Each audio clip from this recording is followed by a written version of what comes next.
Good morning everyone! Dahil Melbourne Cup dito ngayon sa Australia, so naisipan naming mag-dinner. Supposedly ito ay lunchtime, pero dahil na nga busy sa mga work, kaya naisipan na lang namin na gawin tong dinner kasama yung ibang mga friends namin dito. Alam nyo ba na kung very hardworking ka talaga dito sa abroad ay talagang magkakapera ka?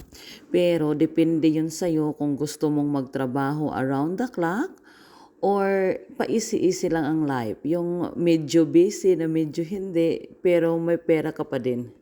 Kasi dito, it's your choice kung gusto mong magtrabaho ng ilang oras lang. Dito kasi kung gusto mong magtrabaho ng 8 hours or mahigit pa, or kahit 5 hours lang, 3 hours lang, ay pwedeng-pwede ka dito sa Australia. It's your choice kung ilang oras ang pwede mong pagtrabahoan.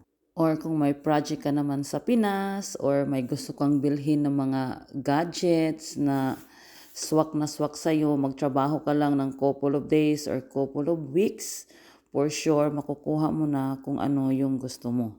Like kami mga kainday, kasi nga may mga maliit pa kami, so konti lang yung oras na nagtatrabaho kami. Yung school hours lang kasi drop off yung kids sa school, pagkatapos pick up na naman. Kasi dito from 8:30 at saka 3 o'clock yung school ng mga bata. So pwede mo na silang i-drop off ng 8:30, trabaho ka ng until 2:30 kasi 3 o'clock is pick up time na.